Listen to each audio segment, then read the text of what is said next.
Javier nos explica los recuerdos de su padre Ceferino, que emigró siendo un adolescente de Villasuso de Anievas a Cádiz. Bueno, te cuento un poco de resumen lo que él me ha contado. Vale, venga, dime. Pues mira, Crucita, ahí lo que había era una diferencia social y económica muy importante, porque después de la Guerra Civil se produjo un proceso de reindustrialización en el valle, ¿vale? Sí. Entonces, la diferencia social y económica en los pueblos venían de los hombres que accedían a la actividad industrial y dejaban la ganadería y la agricultura en manos de las mujeres, y después por las tardes ellos, cuando salían de la fábrica, pues ayudaban en esa actividad ganadera y agricultura, ¿vale? Y otros hombres, como era el caso de mi abuelo Pedro, que, bueno, pues él se quedó en el pueblo cuidando de sus padres y él no accedió nunca a la industria. Entonces, claro, la única actividad que tenía era la agricultura y la ganadera. Entonces, ahí se veían las diferencias socioeconómicas. O sea, yo eso lo detecto, por ejemplo, entre mis abuelos de Pedredo, que mi abuelo trabajaba en Nueva Montaña Quijano, y mis abuelos de Villasuso. La famosa historia de los obreros mixtos, ¿no?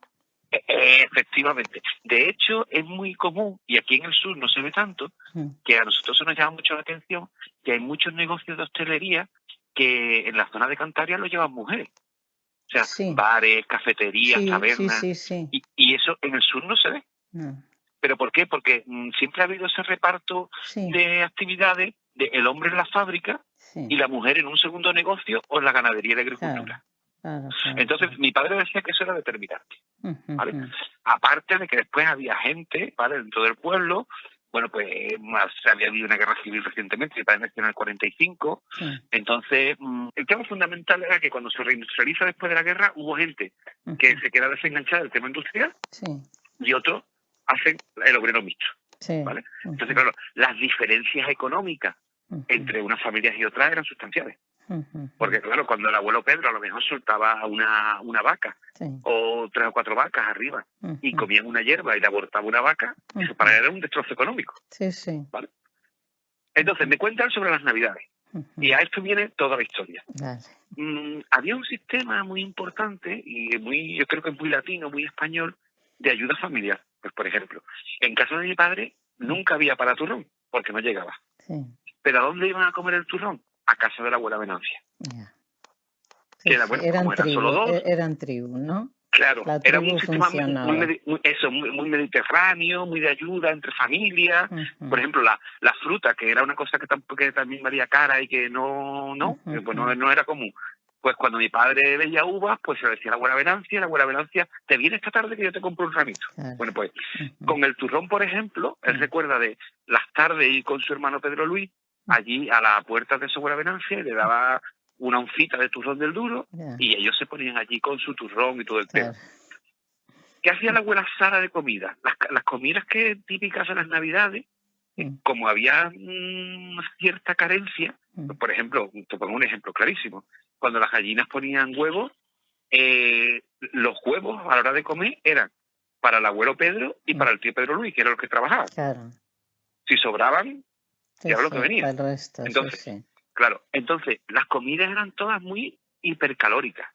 Él recuerda, por ejemplo, la borona, que era un pan de maíz, ¿vale?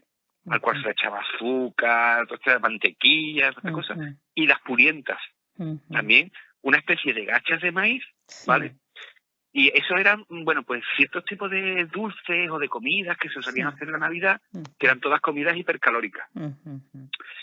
Porque ¿qué ocurría? Como tú bien dices, funcionaban como tribu. Claro, el invierno era una época muy mala, porque si nevaba y estas cosas, no se podía pescar de ningún lado.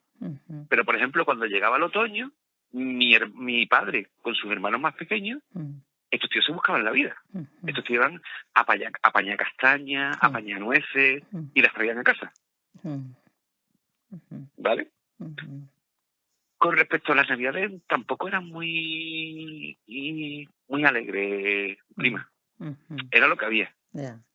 Había que tener también el perfil, que es una cosa que supongo que tú ya habrás visto, que pasaba en mi casa de Pedredo y en la casa de Villasuso, de unos hombres que habían pasado lo que habían pasado. Es decir, a estos hombres los mandamos con 20, 21 años a una guerra, mataron y después les dijeron, ahora vete a tu casa y forma una familia. Entonces, bastante bien lo hicieron. Más cosas sobre lo de los reyes, lo de lo que te contaba ya del tambor. Sí. Había un tambor de madera, Sí. ¿vale? Que por lo visto el abuelo Pedro lo que hacía es que cada año pues lo pintaba de un color, le arreglaba lo de la piel de arriba y eso iba pasando de un hermano a otro. Fíjate. Y lo usaban, pero ¿ese era un tambor para jugar o era para los reyes, para salir en la cabalgata? No, ese era un tambor para jugar. Ese era el tipo de regalo, se iba reciclando de año en año. Vale. Qué bonito eso. El regalo se iba reciclando. Lo arreglaba el abuelo Pedro, lo ponía muy bien. Un año era rojo, otro era verde, otro era azul. Qué bonito. Y después otra cosa que me contaba, que como también carecían de eso, uno de los regalos que era frecuente era material escolar básico. Claro, sí. Pues a lo mejor un pizarrín con un paquete de tiza, ¿vale? O a lo mejor 2 lápices, que a lo mejor los lápices pues se partían por la mitad, se comparten entre hermanos. Claro. Eso es lo que... Sí, y él sí. recuerda también, otra vez volvemos a las comidas hipercalóricas, porque claro, una época de necesidad, bueno, pues unas especies de fuente y se hacían como un sándwich, ¿no? Era una galleta arriba, una galleta abajo, y en medio lo que se ponía era una capa de flan. Una capa de flan. De flan, ¿vale? Y entonces, bueno, pues eso se hacía el Día de Reyes, eso lo hacía la abuela Sara el Día de Reyes. Y aquello, bueno, pues el tambor, los 4 lápices, un pizarrín y aquellos sándwiches de flan, pues aquello era la hostia. Esa es una buena fotografía, sí.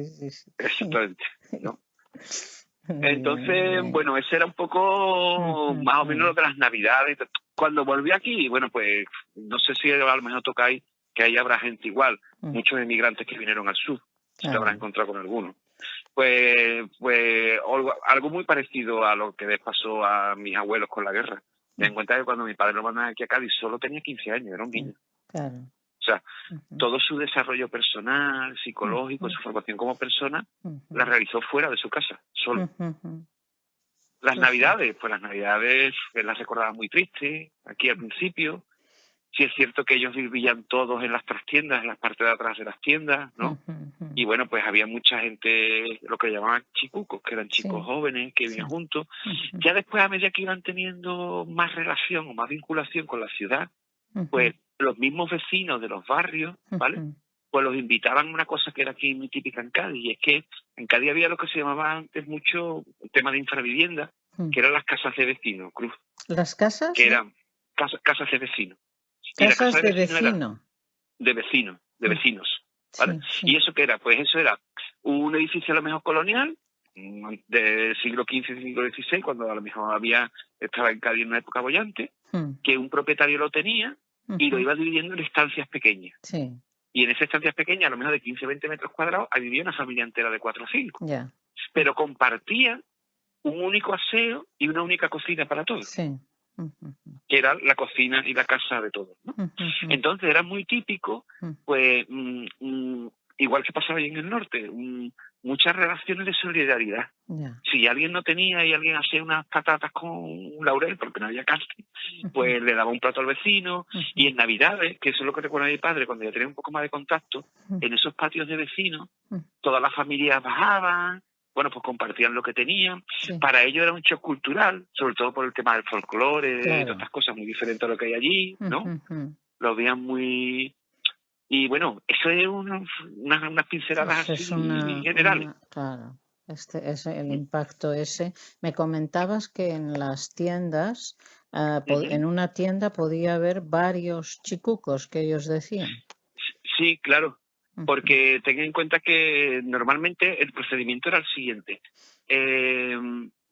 Había la idea general de la que partía desde el siglo XVIII, ¿vale? Hay un libro que se llama El Montañés de la Esquina, que lo escribió en los 80, luego te mando el autor por WhatsApp. Un médico gaditano que era hijo de Montañés, ¿vale? Y la idea era la siguiente, era igual que la de los indianos. Ellos lo que hacían es que salían muy jóvenes a zonas en las que había mucha industria, aquí estaban los astilleros, la fábrica de tabaco, todas estas cosas, ¿vale? En el cual se demandaba mano de obra muy dura que la gente de aquí no quería porque tenía acceso a la industria. Y esa mano de obra muy dura, además, era muy curioso porque se repartía por regiones, ¿no? Por ejemplo, los cántabros eran todos los almacenes. Los freidores de pescado eran todos de gallegos. ¿vale? Y los bares y cosas estas lo llevaban también muchos asturianos, muchos gallegos, eran sectores diferentes. Entonces la idea de todos era salir, hacer fortuna y volver para lo que tenían, que eran comprar tierra y ganado. Claro. Volver para lo mismo. Entonces, ¿qué ocurre? Uno venía, se empezaba, y entonces cuando uno de tu pueblo ya tenía aquí el contacto y pasaba a ser encargado, que era la mano derecha del jefe, subía de chicuco a lo que era encargado, pues cuando a lo mejor iba un verano, pues alguien le decía, ¿por qué no te llevas al chiquillo? Claro. O a lo mejor el chiquillo tenía ciencia, ¿por qué no te lo llevas? ¿No? Por ejemplo, mi padre recuerda, y lo tiene todavía en casa guardado, que el alcalde de allí del Valle, Lucas Mantecón se llamaba. Sí, lo conocí. Eso, vale. Pues ese alcalde le tuvo que hacer un salvoconducto a mi padre, porque mi padre tenía que cruzar en el tren de Renfe de Madera a toda España, pero tenía 15 años. Entonces le hizo un salvoconducto diciendo, bueno, este señor que es menor de edad tiene la autorización de sus padres. Entonces, él venía acompañado. Entonces, ¿qué ocurría? Pues había, en un almacén, a lo mejor estaba el montañés, ¿no?, que era el titular, que era el propietario, un encargado, que era un chico un poco mayor, de 19 o 20 años, y después a lo mejor había 2 o 3 chicos, que eran los chicucos. Y, bueno, se encargaban, ten en cuenta que allí no había, en esa época no había supermercados, prima. Allí todo, o sea, había reparto a domicilio, todo el trabajo era muy manual, porque se vendían muchas cosas a granel, había que rellenar las taquillas de grano, la máquina de aceite era una máquina de aceite de esta a granel también, ¿no? Cómo funcionaban las cosas.